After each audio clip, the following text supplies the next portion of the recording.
Agora eu vou falar da expansão da igreja cristã, que é o nosso próximo tópico. Nós vamos falar agora, gente, de missões medievais. A igreja foi expandindo na base de missionários. Esses missionários, na sua imensa maioria, monges. Lembra que eu falei, quando eu falei do monasticismo, eu falei que os monges eram os missionários. Certo? O povo comum não era missionário, a não ser assim na base do testemunho. Mas missionário de ir lá num país desse, hostil, e ganhar aquele país para Cristo, geralmente eram monges. Nós vamos falar aqui de pessoas pouco conhecidas, como o Filas, Patrício, Agostinho de Cantuária, Bonifácio. São personagens da história da igreja que são menos conhecidos. Até o quarto século foram pessoas anônimas, que a gente não sabe quem eram, que foram levando o cristianismo. Depois do quarto século a gente começa a saber quem é que ia levando, a gente sabe os nomes dos missionários que iam levando o cristianismo em frente. Vamos falar, em primeiro lugar, do Ulfilas.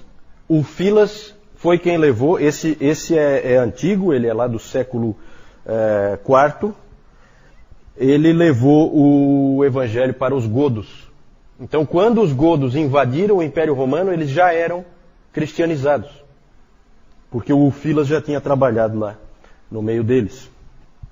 O Ulfilas, tem histórias interessantes aí desse período, porque Ulfilas é um nome que quer dizer pequeno lobo em gótico. Só que a origem dele, os ancestrais dele não são godos. Os ancestrais deles são gregos. Sabe o que aconteceu? Os avós do Ulfilas, eles foram capturados, eles eram capadócios, lembra lá da Capadócia, na Ásia Menor? Eles foram capturados por incursores bárbaros godos, que faziam essas incursões com toda aquela violência que eles gostavam, eles entravam e capturavam pessoas para levar como escravos. E os avós do Ulfilas foram capturados numa dessas incursões e foram escravos. Mal sabiam eles que o neto deles seria, mais tarde, o bispo de todos os godos. Vê como é que são as histórias, né? Como Deus usa coisas estranhas, né? Então, na verdade, um acontecimento terrível de você ser capturado como escravo. Imagina você ser capturado como escravo. E levado para um outro país e ser colocado para trabalhar forçado e tal. E Deus está usando. Interessante. Uma coisa interessante a respeito desse Ulfilas é que ele traduziu a Bíblia para o gótico. É a mais antiga obra literária germânica existente. É a tradução da Bíblia para o gótico pelo Ulfilas. Ele traduziu todos os livros da Bíblia, menos 1ª e 2ª Reis. E aí ele disse que foi de propósito que ele não traduziu 1ª e 2ª Reis, porque ele alegou que os godos já sabiam lutar. E que ele tinha medo que se ele colocasse esses livros ali dentro, isso ia instigar eles a quererem lutar mais ainda. Então ele tinha medo porque ele não conseguia segurar os caras, né? Os caras só pensam em guerra 24 horas por dia. Então ele resolveu, é um fato pitoresco esse, ele resolveu não traduzir 1ª e 2ª Reis, tem muita história de guerra. Melhor não, ele achou melhor não. O problema, gente, é que o Ulfilas, ele era ariano. Lembram que provavelmente os avós dele eram arianos. Lembra que nessa época não havia ainda uma definição do que é a ortodoxia. Então existiam arianos e existiam os crentes ortodoxos. E eles moravam lá na Capadócia, esses avós dele, e foram capturados. E provavelmente foram capturados com um entendimento ariano do cristianismo. E então esses godos se tornaram arianos. Os bárbaros eram arianos. O próprio Ambrósio, vocês lembram que o Ambrósio tinha problemas com os arianos que vinham de cima, vinham do norte. Lembra que o Ambrósio ficava em Milão, no norte da Itália, e esses bárbaros ficavam entrando e traziam o arianismo com eles. Porque eles já tinham recebido pelo outro lado, lá da Capadócia, veio, né, e entrou no meio deles um cristianismo ariano. Para os godos apelava o cristianismo ariano, porque o Filas pregou para eles um Deus, que é o Criador de todas as coisas, é soberano sobre tudo, e que esse Deus tem um filho. E para esse filho Deus deu todas as coisas que ele tinha. E eles viam esse filho como um grande super-herói, um grande guerreiro. Imagina, para eles é só isso aí que tem valor, né? Um grande guerreiro, um grande super-herói, e era assim, um grande líder militar. E era assim que eles enxergavam então Jesus Cristo. Então isso apelou para eles e o cristianismo fez raízes então entre os godos. O arianismo só não prevaleceu na igreja ocidental por causa de um outro grupo bárbaro, que são fundamental esse grupo, são os francos. Os francos. Os francos eram ortodoxos. Eles começaram no cristianismo ortodoxo. Quando eu digo ortodoxo aqui, não é lá a igreja ortodoxa oriental, não confundam. Ortodoxo, quando eu digo aqui, eu estou contrapondo ao arianismo. Eles criam na Trindade. Quando eu digo ortodoxo, eram cristãos que criam na Trindade, diferente dos arianos. A maioria dos bárbaros eram arianos, mas os francos não. E a história da conversão dos francos, em torno do ano 500, ela está ligada a uma rainha chamada Clotilde e a um rei chamado Clovis, certo? Essa Clotilde, ela era uma cristã e ela se casou com o rei Clovis e ela passou a vida tentando converter o marido dela, o rei Clovis. E foi difícil, mas ele acabou se convertendo e foi batizado no ano 496. E quando ele foi batizado, todos os francos foram batizados. Tá? Porque tipicamente nesse período, o rei se converte, todo mundo se converte. Não tem escolha, não é decisão pessoal. Entendeu? Então vejam, aí depois eu vou falar um pouco desses problemas, né?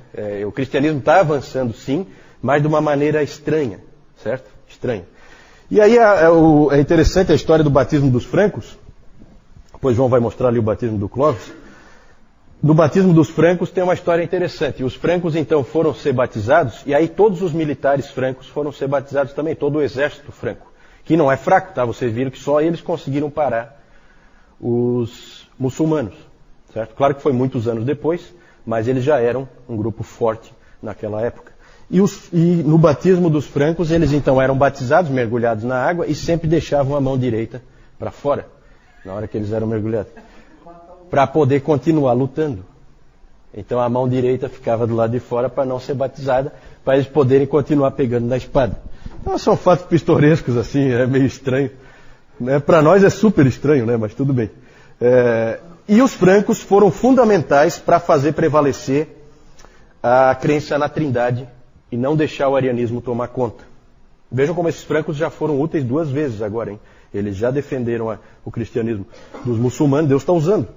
E também defenderam a teologia, defenderam contra o arianismo, que teria prevalecido fatalmente se os outros bárbaros tivessem prevalecido. É claro que a conversão dos outros bárbaros do arianismo para a ortodoxia, para a crença na Trindade, é evidente que na maioria das vezes, pela força. Esse é um período, vocês vão ver coisas interessantes aí. Depois eu vou falar do Olaf, vocês vão gostar muito do Olaf. E por isso que ali eu coloquei antes, o João mostrou, o Carlos Magno com o Videquindo na frente dele. Foi porque o Carlos Magno conquistou a Saxônia, que é lá no norte, hoje é norte da Alemanha, né? Saxônia, fica ali perto da Dinamarca. Ele conquistou os saxões. Então eles iam conquistando e com isso já obrigava a batizar. Você vai batizar aqui. Obrigava os caras a se batizarem e eles então passavam a ser ortodoxos. Era assim que funcionava. Havia 4 grandes centros, nós estamos falando de missões medievais. Havia 4 grandes centros missionários. 4. Vamos lá, alguém chuta um. Um grande centro missionário que enviava missionários. Roma. Será que Roma é um deles? Com certeza. Roma é um deles. E aí, fundamental, é aquele Papa que nós vimos antes, o Papa Gregório I, porque ele era o estrategista de missões. E ele era o Papa, ele era quem mandava, então ele dizia, Moisés, é você. Você vai lá para o caixa-prego lá, que tem uma turma lá que é para você evangelizar. E o cara vai fazer o quê, né? É obrigado aí. E esse sujeito, e o principal missionário que ele mandou é o Agostinho de Cantuária, que foi evangelizar os anglo-saxões. Alguém sabe onde estavam os anglo-saxões? Na Inglaterra, exatamente. O João não vale, o João não pode responder. Eles estavam na Inglaterra. Então, eu quero só chamar a atenção de uma coisa. Inglaterra, aqui só para a gente se posicionar, para a gente não ficar confuso. Inglaterra onde é a Inglaterra hoje, era Império Romano. Pelo menos toda a parte sul foi Império Romano. Os romanos conquistaram ali.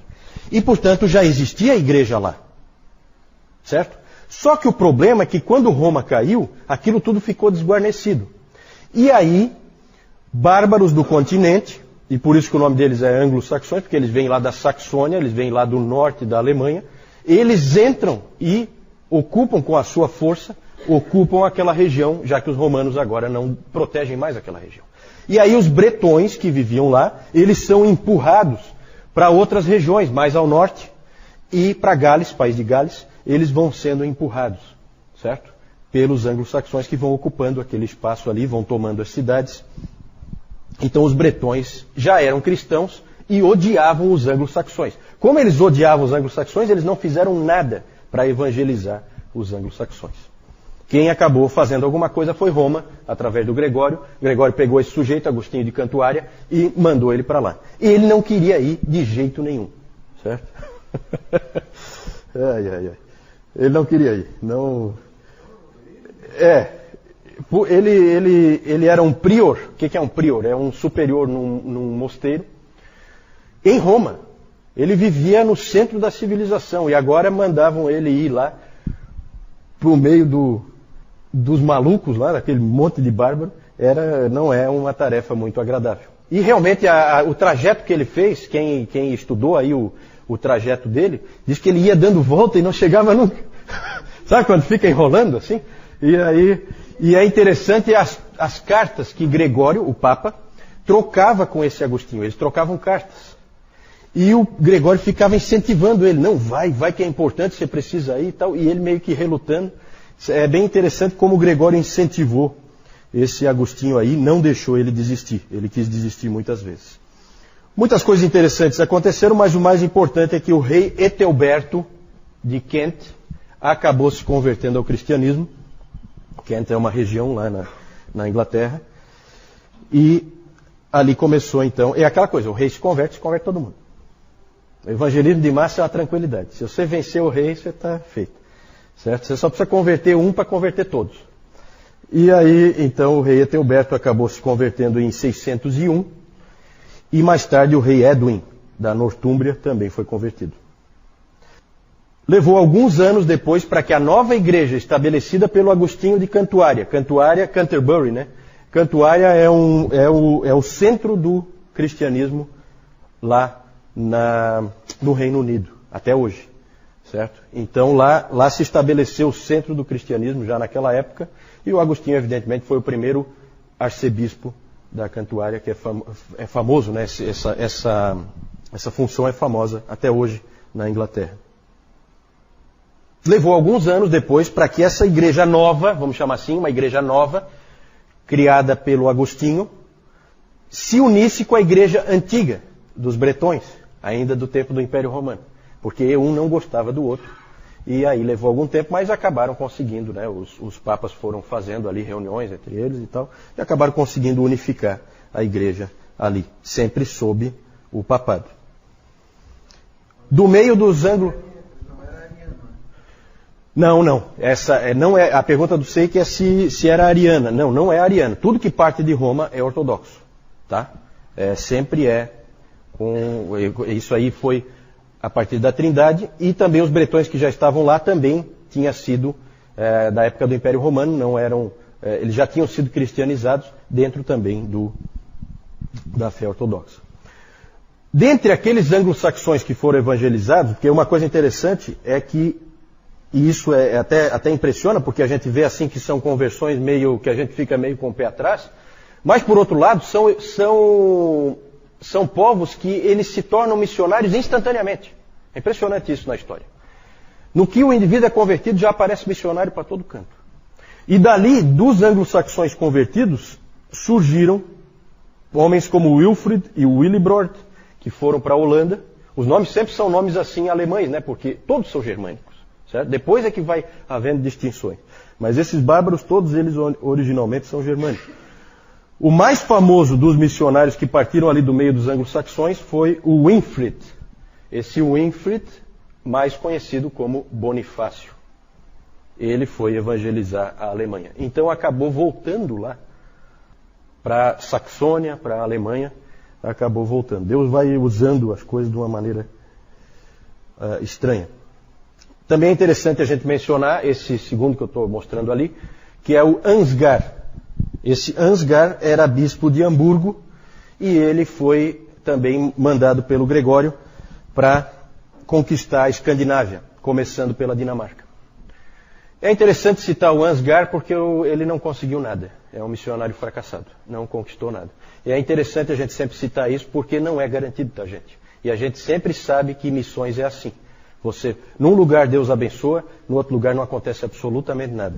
O Ansgar chegou lá, colocou algumas igrejas, começou a pregar, fez o seu trabalho fielmente, foi um cara que levou a sério, encarou, e na época da morte dele já tinha tudo sumido, tudo desaparecido, não deu em nada. Certo? Um autor até, Stephen New, disse que Ansgar tentou empurrar uma porta que ainda não estava pronta para ser aberta. Né? Agora, na providência de Deus, quem é que sabe se não tinha que alguém lá forçar a porta primeiro, para um outro cara depois vir e conquistar, como realmente mais tarde aconteceu. Certo? Mas é interessante a gente sempre ser realista. Né? Não, vamos mandar um missionário aqui e Deus vai abençoar. Opa! Né? Não é você que diz para Deus que Ele vai abençoar. É Ele que diz se Ele vai abençoar ou não. Você faz o teu trabalho. Né? Então é interessante a gente citar o Ansgar. Outro centro missionário. Esse agora é difícil vocês adivinharem. Esse é totalmente inesperado. Irlanda. Por essa ninguém esperava. Aliás, ninguém mesmo. Ninguém naquele tempo esperava que a Irlanda fosse ser um centro missionário. A Irlanda é assim, ó, gente. No ponto extremo da Europa, havia uma grande ilha. Havia uma grande ilha conhecida pelo nome de Irlanda. Essa ilha era um lugar sombrio. Era um lugar em que ninguém queria ir. Nem o Império Romano quis ir para lá. Era um lugar em que as pessoas adoravam espíritos. Era um lugar, era a pátria dos druidas. Era um lugar em que as pessoas tinham medo do que acontecia ali. Um lugar de sacrifícios humanos aos espíritos. Um lugar terrível. Ninguém esperava que Síria seria um centro missionário. Por essa realmente ninguém esperava. Em cerca de um século a Irlanda saiu dessa condição de um paganismo absurdo para a condição de salvadora da civilização. Uma terra de santos e de eruditos. Impressionante. E isso foi feito através de um homem chamado Patrício, São Patrick. Às vezes a gente vê aí São Patrick. O Patrício foi o homem escolhido por Deus para fazer isso. E de novo uma história muito estranha. Esse Patrício vivia na costa da Inglaterra. Algum lugar por aqui assim. E ele estava tranquilo lá. Um belo dia houve uma incursão de bárbaros celtas vindos da Irlanda. Eles invadiram ali e levaram o Patrício, que era jovem ainda, levaram ele como escravo. Ele foi levado para um mercado de escravos na Irlanda e lá ele foi vendido. E o dono dele, o dono dele, lá na Irlanda, colocou ele para trabalhar como pastor de ovelhas. E lá então ele começou a encontrar a Deus. Antes ele não levava Deus tão a sério. Ele era cristão, mas ele lá começou a levar Deus a sério. Ele disse que enquanto ele pastoreava as ovelhas, ele orava umas 100 vezes por dia. Mais ou menos. O tempo se passou, ele passou 6 anos ali, como pastor de ovelhas. E aí ele conseguiu fugir para o continente. Quando eu falo continente, é a Europa continental. Então ele conseguiu fugir lá para o continente. E do continente, depois, ele conseguiu voltar para a Inglaterra. E aí ele ficou feliz, dando graças a Deus, porque Deus o libertou daquele lugar horrível que era a Irlanda. O problema é que ele começou a ter um sonho. E nesse sonho ele via um homem irlandês entregando para ele uma carta. E aí ele lia a carta, e na carta a carta começava assim: Vós dos irlandeses, nós te imploramos que voltes e andes conosco novamente. Ele tentou esquecer aquilo, mas ele não conseguia. E logo, logo ele percebeu que aquela voz não era só de um irlandês, mas era a voz de Cristo, chamando ele para uma missão. Então aí você imagina o coração dele, né? Então ele voltou para a Irlanda. Dessa vez, para passar o resto da vida dele lá. E ele começou a pregar o evangelho lá. É um evangelho meio estranho, porque na verdade ele começou a pregar para aqueles irlandeses. Pensem na situação, gente. Esses caras são indivíduos que comem criancinha no café da manhã. Mais ou menos assim, né? Como a gente usa a expressão, né? São bárbaros terríveis, são gente que sacrifica seres humanos para deuses, para não sei o quê, e o cara vai lá e começa a pregar o evangelho. E aí ele pregou o Deus das três faces. O Deus das três faces. E ele dizia que o Deus das três faces era muito mais poderoso, que ele era o verdadeiro Criador, que esses espíritos aí não estão com nada. Fez esse tipo de pregação, que era o tipo de pregação que normalmente se fazia para esses bárbaros. Não dá para ir muito mais longe do que isso, certo? E, evidentemente, esse Deus das três faces é uma referência ao quê? A Trindade, é claro. Não é muito bom fazer assim, né? Mas foi o jeito que ele fez. E também ele pregou uma nova mensagem, uma mensagem de amor e não uma mensagem de escravidão, como esses povos viviam na mão desses espíritos, certo? Uma mensagem diferente de um Deus que falava diferente. E com isso ele foi ganhando todo aquele povo para Cristo. Ele disse o seguinte, o Patrício: nós pregamos em todo lugar. Pregamos por toda a Irlanda, até atingir o oceano e não ter mais como seguir em frente. Ele foi por tudo pregando. E ali é estranho o tipo de cristianismo que se formou na Irlanda, porque o Patrício ele começou a criar muitos monastérios, muitos mosteiros. E a igreja irlandesa se constituiu em cima de mosteiros. Uma coisa esquisita. Ela não era em cima de igrejas, assim, ela era em cima de mosteiros. E ali começou então a haver monges dentro desses mosteiros. E isso era tão forte para eles. E vocês sabem que o mosteiro ele tem como o principal autoridade dentro do mosteiro é o abade. E aí tem uma carta dos cristãos irlandeses para o Papa, em que eles falam assim: ao abade de Roma. Porque na cabeça deles, a autoridade é sempre o abade, né? Então a gente vê aí como é forte essa coisa do monasticismo ali no meio deles. E os monges ali irlandeses preservaram o conhecimento. Copiando freneticamente as escrituras, eles começaram a ir para o continente e a buscar livros, e esses livros então eles copiavam, feito loucos, copiavam as escrituras. Esses monges trabalhavam muito na preservação do conhecimento, de tal maneira que eles foram guardando esses livros, e um autor moderno, Thomas Cowhill, escreveu um livro intitulado Como os Irlandeses Salvaram a Civilização. Porque esses irlandeses guardaram todo o conhecimento que existia, que depois acabou se perdendo com problemas de guerras e coisa desse tipo, e eles guardaram dentro dos seus mosteiros o conhecimento. Impressionante. Isso em pouco tempo, tá, gente? No espaço de um século, você tem a transformação de um povo assim. Isso aí realmente é a mão de Deus atuando. E um monge irlandês levou o evangelho para a Escócia. Foi pregar para os Pictos. Quem morava ali eram bárbaros chamados de Pictos, os romanos chamavam eles de Pictos, os romanos foram até um certo ponto ali na grande ilha ali do Reino Unido e pararam, porque dali para frente a coisa engrossava. Aqueles Pictos ali não eram fáceis. Pictos por quê? Os romanos chamavam eles assim, porque eles tinham a cara toda pintada com várias cores, né? Não, eram bárbaros, né? Eram bárbaros. Só que eles pintavam o rosto. Quem viu aquele filme Coração Selvagem? Coração Valente, desculpa. Coração Valente. Vê como eles pintam, né, de azul ali, coisa e tal. Não é exatamente a mesma época, mas é dentro dessa ideia aí. E para a Escócia foi um desses monges irlandeses, foi um sujeito chamado Columba. Ele foi para lá, ele estabeleceu um monastério no modelo irlandês na ilha de Iona, que é uma dessas ilhas que tem ali perto da Escócia. E ele foi... E o Columba, então, mandou monges que levaram à frente a evangelização da Escócia. E a Escócia também aconteceu parecido com a Irlanda. Um país tenebroso se tornou um grande centro de conhecimento e de grandes homens intelectuais por causa da entrada do Evangelho.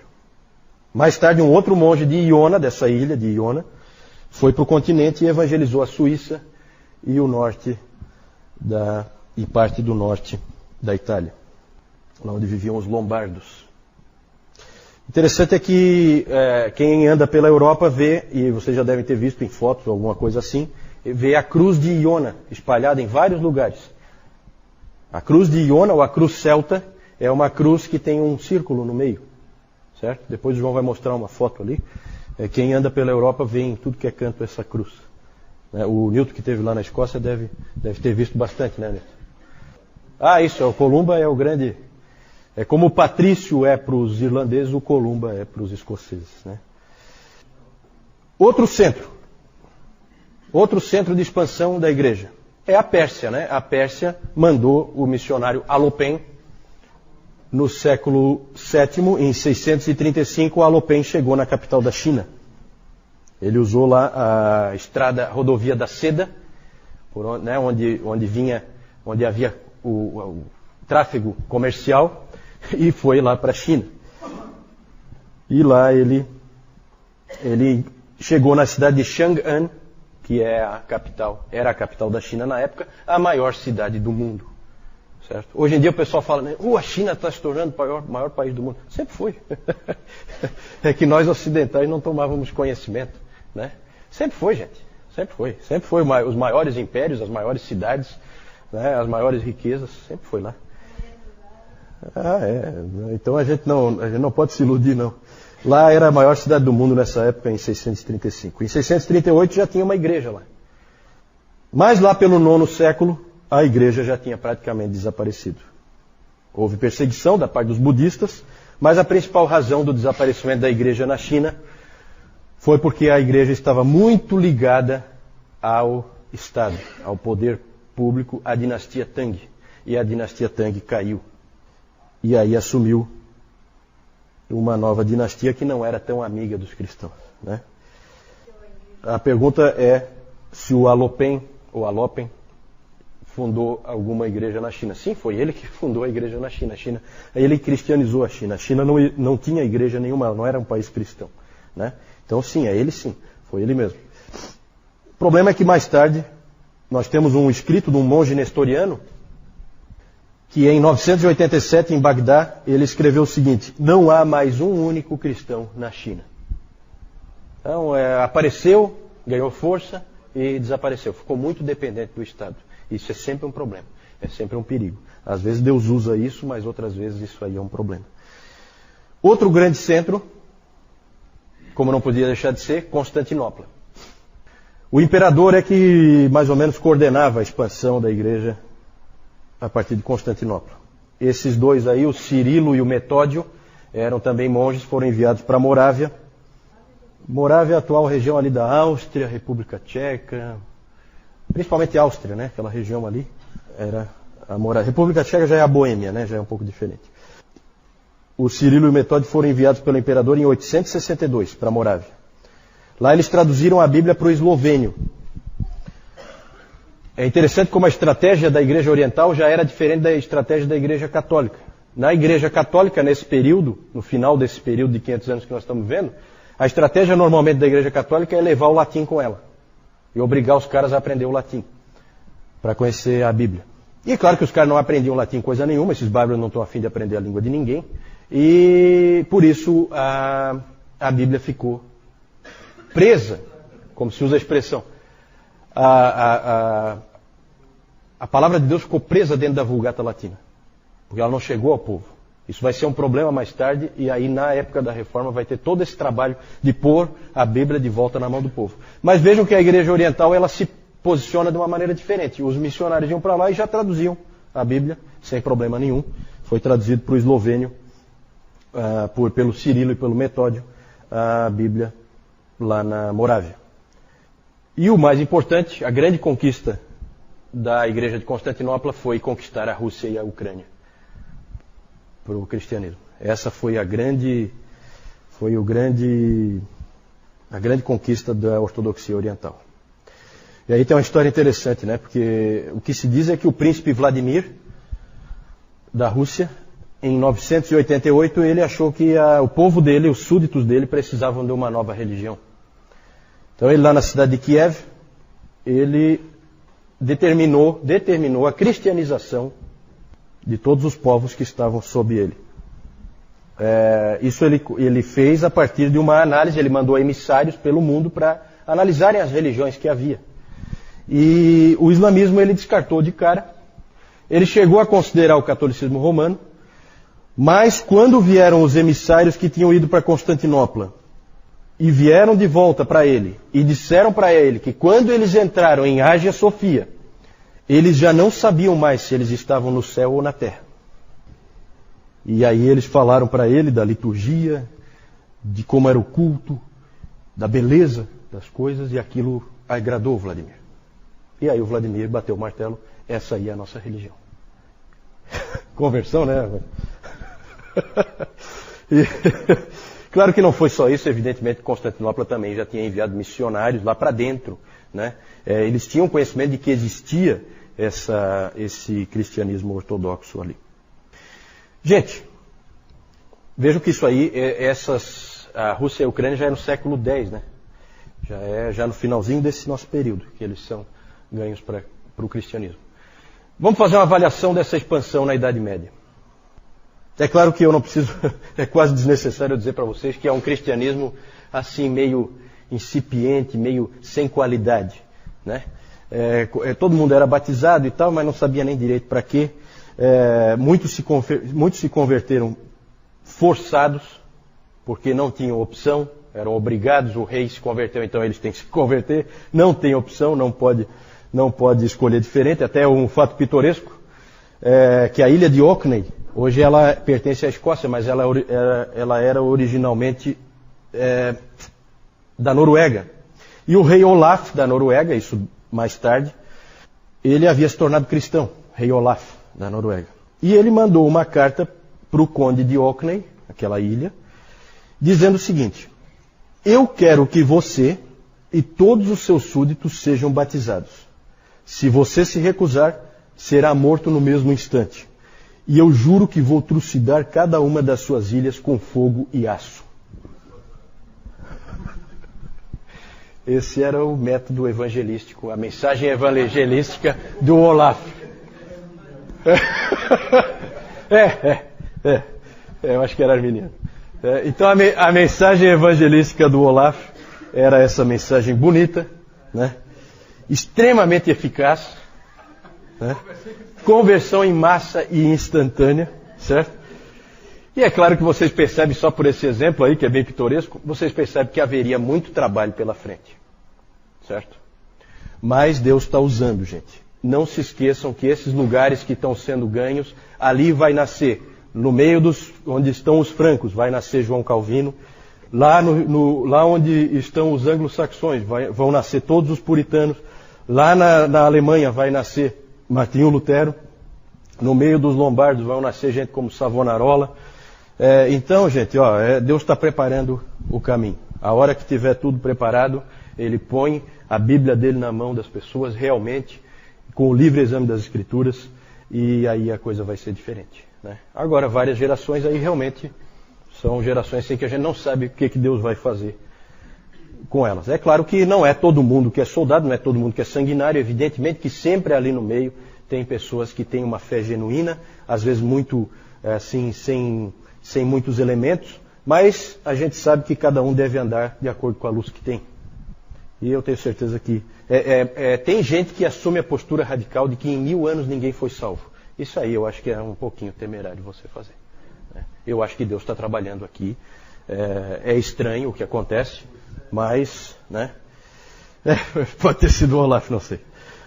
Muitos também se converteram porque percebiam que com isso levavam vantagens, como também aconteceu lá na época do Constantino. Outros se converteram por causa daquilo que é chamado de encontro de poder. Veja essa expressão, encontro de poder. O que significa isso? É uma comparação entre deuses. Muito comum na conversão dos bárbaros haver comparação entre deuses. Vinha o cara pregando um novo Deus.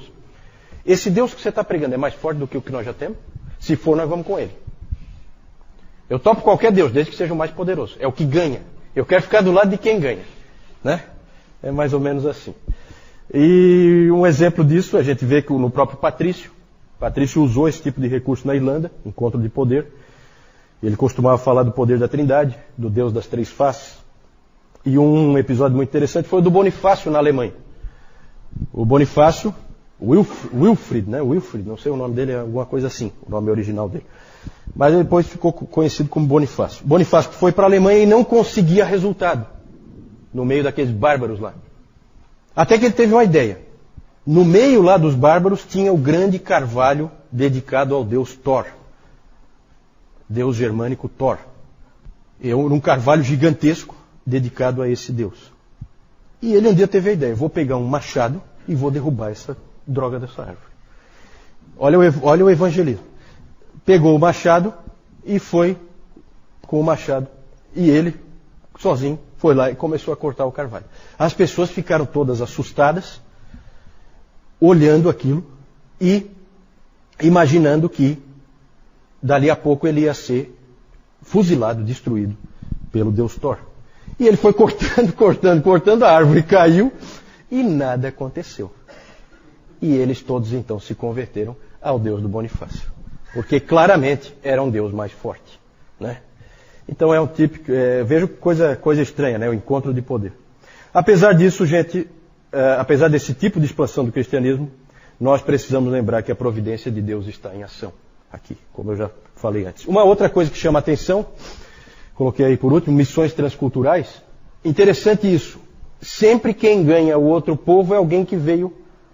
Né? Deus vai cruzando as nações. Né? Quem ganha a Alemanha é um inglês. Quem ganha a Irlanda também é um inglês. Né? Quem ganha a Escócia é um irlandês. Os escoceses não vão gostar muito disso, provavelmente. Então há esse cruzamento. Certo? Quem ganha a China é um persa. Então as missões transculturais que até hoje são uma realidade, é sempre assim que o cristianismo avança. Eu acho que na providência de Deus ele quer mostrar que uns dependem dos outros e que precisa sim, quem já está com o cristianismo na mão, precisa levar para quem não tem chance de ouvi-lo. Vamos lembrar sempre dos nossos missionários. João? Aqui embaixo nós temos o batismo de Clovis. Como o Juliano falou, a esposa dele, Clotilde, estava evangelizando ele até que um dia ele chegou e se converteu. E quando ele se converteu, todo mundo se converteu também. Todo mundo que eu digo lá do reino dele, né? Aqui nós temos o Agostinho de Cantuária, tá? Ele foi o primeiro bispo, ele foi também um monge beneditino, e ele, pregando o evangelho, ele converteu o rei Ethelbert, aqui de Kent, Ethelberto, e ele também começou a evangelizar aquela população. Aqui nós temos Ansgar, que ele foi o primeiro bispo de Hamburgo. Aqui nós temos aqui o Deus com as três faces, representando ali a Trindade, né? Com o Patrício, que ele fez ali. Patrício aqui estava pregando o evangelho aqui na Irlanda. É o batismo aqui dos povos ali, e muitos desses aqui que foram batizados, eles se tornaram monges. Aqui nós temos o Patrício cortando o grande carvalho de Thor. Bonifácio. E quando eles viram que nada aconteceu com ele, daí eles se converteram, e aqui foi edificada uma igreja, ali no lugar onde foi cortado aquele carvalho ali. E aqui nós temos aquela cruz de Iona, que ela existe hoje ainda em muitos países, como o Newton já chegou a ver também lá na Escócia. E aqui o Columba, entre os Pictos. Os Pictos são aqueles povos aqueles povos ali que se pintavam ali, né? Que eles não conseguiam chegar até lá. Os romanos tinham pavor de chegar até lá, né?